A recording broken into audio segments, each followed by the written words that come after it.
அதான் கொஞ்சம் சூத்தாம்பட்டியை தூக்குங்க அப்படின்னு சொல்லிட்டு பர்ஸ்ல வச்சு விடணும். அந்த வார்த்தை எனக்கே புதுசா இருந்துச்சு. இப்படிதான் பேசுவாங்களா? இல்ல எங்க ஊர்ல இப்படிதான் பேசுவாங்க அப்படின்னு சொன்னாங்க. பாக்கெட்ல இருக்கிற படத்தை பார்த்து ஏமாந்துறாதீங்க.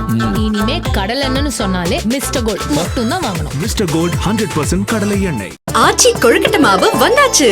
ஆச்சி கொழுக்கட்டை மாவிற்கு கொழுக்கட்டை அச்சை கேட்டு வாங்குங்கள். Jayachandran Gold and Diamonds, now at Palikatnai. என்ன மாமா சௌக்கியமா?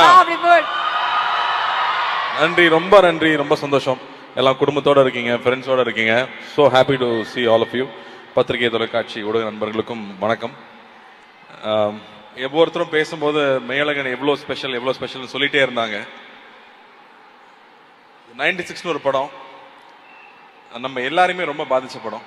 அந்த கதை மட்டும் இல்லை, அந்த கதையை அவர் பிரசன்ட் பண்ண விதம், அதுல இருந்த இசை, அதுல இருந்த உரையாடல், அதுல ஒரு வார்த்தை தப்பா இருந்தா கூட அந்த படமே ஒர்க் ஆகாது. அப்படி இழைச்சு பண்ண ஒரு படம். அந்த படம் பார்த்துட்டு நான் பிரேம் சார்கிட்ட கூப்பிட்டு நான் பேசியிருந்தேன். பியூட்டிஃபுல்லா இருந்துச்சுங்க. ஒவ்வொரு ஷார்ட்டும் மென்ஷன் பண்ணி சொல்ற மாதிரி நிறைய படங்கள்ல கிடைக்கிறது இல்லை. பெரிய வெற்றி படங்கள்ல கூட அது அமையறது இல்லை. பட் இந்த படத்துல இன்னைக்கு நம்ம மறக்க முடியாத ஒவ்வொரு காட்சி அவ்வளவு அழகா இருக்கும். அவர்கிட்ட கூப்பிட்டு பேசியிருந்தேன். அதுக்கப்புறம் ரொம்ப நாளுக்கு அப்புறமா நம்ம ஜெய்பிஎம் டைரக்டர் ஞானவேல் சொன்னாரு, ஏங்க உங்களுக்காக ஒரு கதை வச்சிருக்காரு, உங்ககிட்ட கொடுக்க மாட்டேங்கிறாரு, பயப்படுறாருன்னு மட்டும் சொன்னாரு. இப்படி ஒரு மனுஷன் எனக்கு ஒரு கதை வேற எழுதி வச்சுட்டு கொடுக்க மாட்டேங்கிறாருன்னு உடனே டபார் நானே மெசேஜ் போட்டேன். வேற யாருக்கும் போயிடக்கூடாது, நமக்கு வரணுங்கிறதுக்காக. ஸோ அவருக்கு மெசேஜ் பண்ணி சொன்னேன், நம்ம மீட் பண்ணலாமா, எனக்கு இந்த கதை ரெடியாக இருந்தால் கொடுங்கன்னு சொன்னேன். அவர் ஒரு புக்கு கொண்டு வந்தாரு. இந்த புக்கை மட்டும் நீங்க படிச்சிருங்க அப்படின்னு சொன்னாரு. சரிங்க என்ன, இப்ப நடுவில் நீங்க வேற எதுவும் படம் பண்ணலையா? 96 முடிச்சுட்டு 6 வருஷம் படம் பண்ணலைங்க இந்த மனுஷன். எப்படி இவங்க ஃப்ரெண்ட்ஸ் விட்டு வச்சாங்கன்னு தெரியல, வேற இல்ல ப்ரொடியூசர்ஸ் தான் எப்படி விட்டு வச்சாங்கன்னு தெரியல. பட் அதுதான் பிரேம். ஒரு பணம் புகழ் பின்னாடி ஓடுற ஆள் இல்லை. அந்த ஆர்ட்டுக்காகவும் அந்த எழுத்துக்காகவும் மட்டுமே இருக்கிற ஒரு அபூர்வ சில மனிதர்கள் இருப்பாங்களே, அந்த மாதிரி பொருட்காட்சியில வைக்கிற பீஸ் இவரு. அப்படி ஒரு ஆள் ஒரு அழகான ஒரு ஸ்கிரிப்ட் கொண்டு வந்து கொடுத்தாரு. ஸ்கிரிப்ட் படிச்சேன். படிக்கிறதுக்கு ஒரு 3 மாசம் ஆயிடுச்சு. ஏன்னா அப்புறம் கண்டினியூஸா ஷூட்டிங்ல இருந்தேன். அந்த புக்கு படிக்கும் போதே ஒரு 6 இடத்துலயாவது கண்ணில் தண்ணி போயிட்டே இருக்கு. ஐயோ பேப்பர் நனைஞ்சிருச்சேன்னு சொல்லி நான் திருப்பிட்டு இருக்கேன். படிச்சு முடிச்சுட்டேன். எனக்கு அந்த அந்த புக்கை பத்தி என்ன சொல்றதுனே தெரியல. ஏன்னா மனசுக்குள்ள சக்தி சொன்ன மாதிரி அவ்வளோ உணர்ச்சிகளை கொண்டு வருது. நான் தேங்க்ஃபுல்லி நாங்க ஃபர்ஸ்ட் ஜெனரேஷன் தான். நான் அப்பா அம்மா கிராமத்துல இருந்து வந்தவங்க. நான் சென்னையில படிச்சிருக்கேன். பட் என்னோட ஹாலிடேஸ் ஃபுல்லா கிராமத்துல தான் இருக்கும். இந்த படம் இந்த புக்கு படிக்கும் போது எனக்கு இருந்த உணர்வு என்னன்னா, இது தமிழ்நாடு, இது நம்மளுது இல்லை, இதுதான் நாம இல்லை அப்படிங்கிற ஒரு உணர்வு வந்துட்டே இருந்துச்சு. அது கரெக்டா கோவிடுக்கு அப்புறம். அது இந்த படம் கூட இந்த புக்கு கூட கோவிட்ல எழுதின புக்குன்னு தான் நினைக்கிறேன். ஏன்னா கோவிட் அந்த பீரியட் நம்ம எல்லாருமே யோசிக்க வச்சிருக்கு. நம்ம எங்க போயிட்டு இருக்கோம், நம்ம அப்பா அம்மா என்ன இருக்காங்க, அப்பா அம்மா கிட்ட பேசுறோமா, அண்ணன் தம்பி கூட பேசுறோமா, நம்ம சொந்தக்காரங்க கூட பேசுறோமா, நம்ம ஊருக்கு போறோமா, நம்ம குலதெய்வம் கோயிலுக்கு போறோமா, அந்த தேடல் எல்லாருக்கும் இருந்துட்டே இருக்கு. நான் இப்போ சென்னையில ஒரு தீபாவளி பொங்கல்னா சென்னை காலி, இங்க யாருமே இருக்கிறது இல்ல. டோல்கேட்ல போய் நின்னோம்னா அத்தனை வண்டி நிக்குது. எல்லாரும் ஊருக்கு தான் போயிட்டு இருக்காங்க. எல்லாருக்குமே ஒரு தேடல் இருக்கு. நம்மளுடைய ரூட்ஸ் என்னவோ அதை விட்டுறக்கூடாதுங்கிற தேடல் இருக்கு. அதை மிக கச்சிதமா கேப்சுலேட் பண்ற படமா நான் மேலகன் பாக்குறேன். அண்ட் இந்த படம் படம் பார்த்தவங்க ஒவ்வொருத்தரா பிசினஸ்ல பாக்குறாங்க, அப்ரிஷியேட் பண்றாங்க. எப்படிங்க அந்த கதையை தேர்ந்தெடுத்தீங்கன்னாங்க, இவ்வளவு கமர்ஷியலான ஒரு படம், இது ஏங்க நான் பண்ணக்கூடாது அப்படின்னு தான் சொன்னேன். ஆக்ஷனும் காதல் காட்சி மட்டுமே கமர்ஷியல் ஃபிலிம் கிடையாது இல்லையா? ஸோ அந்த மாதிரி இதுல அவ்வளோ அற்புதமான விஷயங்கள் இந்த படம் பேசுது. ஸோ அந்த வகையில் இந்த படம் எனக்கு கிடைச்சதுல ரொம்ப ரொம்ப சந்தோஷம். அதுக்கப்புறம் எங்க அண்ணன் மேட்ருக்கு வரேன். அவர் என்னமோ என்ன அண்ணன்ட்டாரு, அருண்சாமி சார் என்ன நினைச்சிட்டு இருக்கீங்க நீங்க? சார் அதுல வேற இவ்வளவு பிரஸ் இருக்காங்க, கையெல்லாம் வச்சு மிரட்டுறாரு. ரொம்ப ஓவரா போயிட்டு இருக்கு, பயமா இருக்கு. எனக்கு கைதி ஒரு பயங்கரமான எக்ஸ்பீரியன்ஸ். ஏன்னா ஃபுல்லா நைட்லயே ஷூட் பண்ணோம். Full night shooting. லோகேஷ் கொண்டு எடுத்துருவான், டெய்லி ஃபைட் வேற. இந்த படத்துல மறுபடியும் ஃபுல் நைட் ஷூட்டிங்.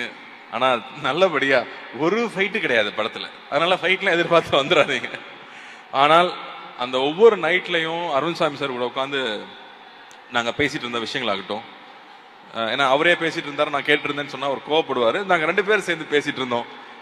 ராஜகிரண் சார்லாம் ஒரு கதையை ஓகே பண்றது அவ்வளவு பெரிய விஷயம். அவர் தம்பி இதெல்லாம் ரொம்ப ஸ்பெஷலான படம். இந்த படத்துல இந்த கதை அதுல எழுத்து இருக்கிற ஒரு விஷயமும் மிஸ் ஆகாம கொண்டு சேர்த்துட்டோம்னாலே போதும், அதான் பெரிய விஷயம்னாரு. ஸோ நானும் அருண்சாமி சார் நாங்க பேசும்போது இந்த சீன்ல இருக்கிற இந்த அழகு குறையாம நம்ம என்ன பண்ணிட முடியும், அதை ஒரு சின்ன பெசகு கூட மிஸ் பண்ணிடாம கொண்டு வந்து சேர்க்கணும் அப்படிங்கறதான் ஐ திங்க் எங்களோட கான்வர்சேஷன் மோஸ்ட் அதை பத்தியே இருக்கும். அண்ட் இன்னொரு விஷயம் வந்து அருண்சாமி சார் சொன்னது ரொம்ப ஆச்சரியமா இருந்தது. அவர் ஒரு வில்லேஜ் பாய் அப்படிங்கிறாரு. அவர் வில்லேஜ் பாய் மாதிரி அங்க இருக்காரு. யார் சொல்ல ஒத்துக்க முடியாது, நான் இன்ன வரைக்கும் ஒத்துக்கல. ஆனா அவருக்கு அவ்வளோ ஒரு கனெக்ட் இருக்கு, அவ்வளோ ஒரு மெமரிஸ் இருக்கு. தஞ்சாவூர்ல போய் அங்கேயே இருந்து அந்த படம் ஃபுல்லா நாங்க ஷூட் பண்ணது. அந்த ஃபர்ஸ்ட் டே வந்து நான் கேட்டுட்டு இருந்தேன், எங்க தஞ்சாவூருக்குன்னு ஸ்லாங் இருக்கா அப்படின்னு கேட்டுட்டு இருந்தேன். இல்லைங்க, சுத்தமான தமிழ்னா தஞ்சாவூர்ல பேசுதான் சுத்தமான தமிழ், மற்ற எல்லா ஊர்லயும் ஆக்சென்ட் இருக்கும், பட் சுத்தமா கிளீனா இருக்கிறது தஞ்சாவூர் தான் சொன்னாரு. அப்ப அங்க ஒரு தமிழ் டீச்சர் ஒருத்தங்க இருந்தாங்க, அவங்களை கூட்டிட்டு எங்களை விட்டாங்க. அவங்க வாப்பா அப்படின்னாங்க.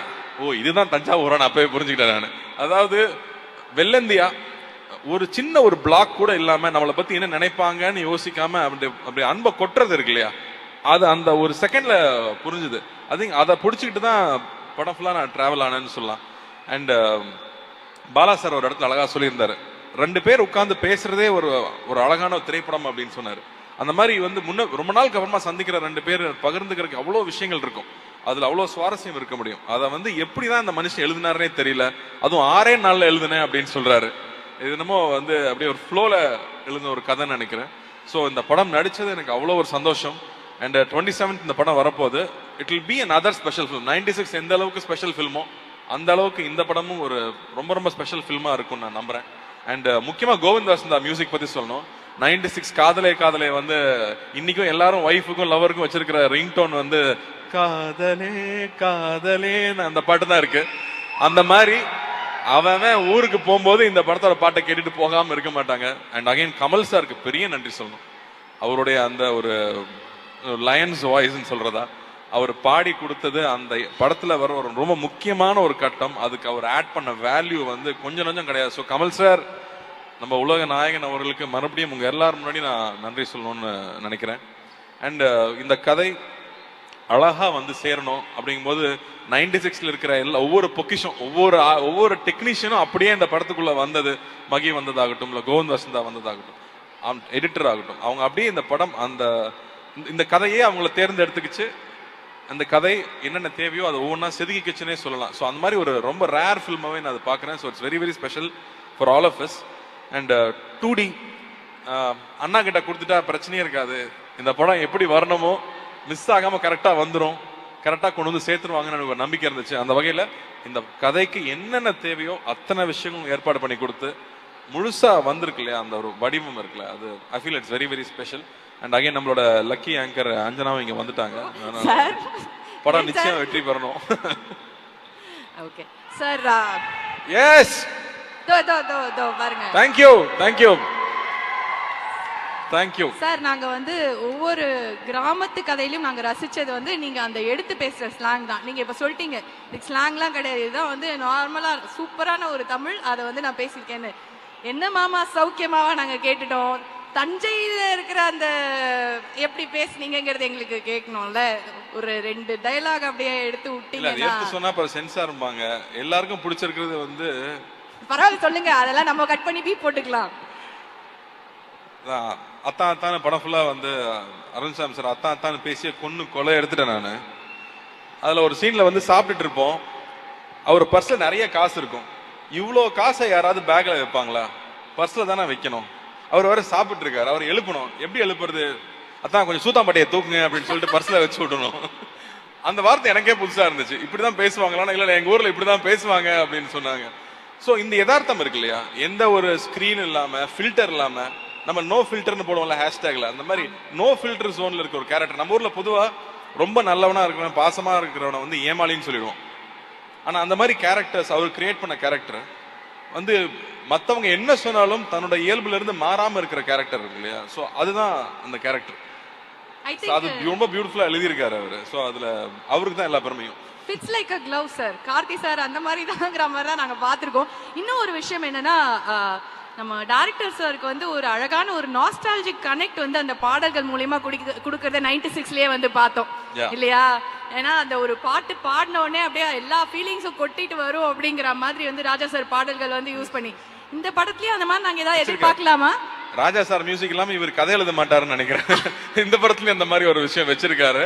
அது ரொம்ப அழகான ஒரு சுச்சுவேஷன்ல வரும். அதனால நீங்க அதை படத்துல பார்த்தா நல்லா இருக்கும்னு நினைக்கிறேன். டெஃபினட்டா சார். அண்ட் வந்து நான் கேட்டேன், ஏங்க இது வந்து above 35 இருக்கிறவங்க எல்லாருக்கும் ரொம்ப பிடிக்கும், 20s இருக்கிற பசங்களுக்கு பிடிக்குமா, இந்த மாதிரி ஒரு நாஸ்டாலஜிக்கான ஒரு கதை பிடிக்குமான்னு கேட்டா, இல்லைங்க நான் ஃப்ரெண்ட்ஸ் கிட்ட சின்ன சின்ன பசங்க வந்து படிக்க ஆரம்பிச்சேன்.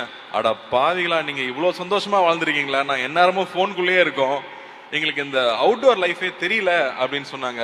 இந்த மாதிரி சொந்தங்கள் இருக்குன்னு தெரியலன்னு சொன்னாங்க. ஏன்னா இங்க எல்லாருமே சிங்கிள் சைல்டு ஆயிடுச்சு. ஸோ அப்ப அத்தை மாமா சித்தப்பாங்கிற அந்த சொந்தங்களும் இல்லாம போயிடுது, கசின்ஸுங்கிற விஷயமே இல்லாம போயிடுது இல்லையா?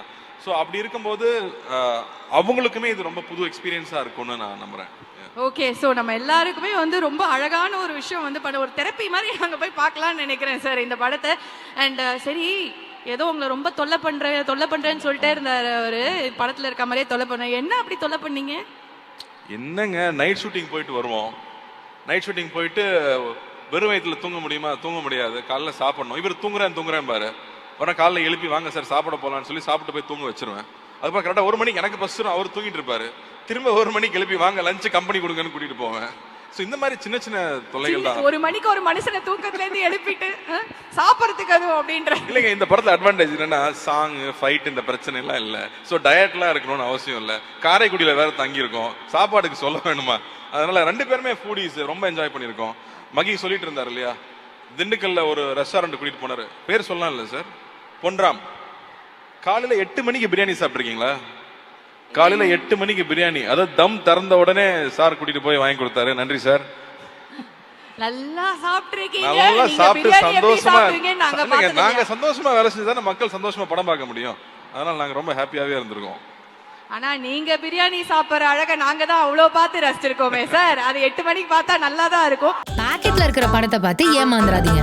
இனிமே கடல் எண்ணெய்னு சொன்னாலே மிஸ்டர் கோல்ட் மட்டும் தான் வாங்கணும். மிஸ்டர் கோல்ட் 100% கடலை எண்ணெய். ஆச்சி கொழுக்கட்டை மாவு வந்தாச்சு. ஆச்சி கொழுக்கட்டை மாவிற்கு கொழுக்கட்டை அச்சை கேட்டு வாங்குங்கள். Jayachandran Gold and Diamonds, now at Palikatnai.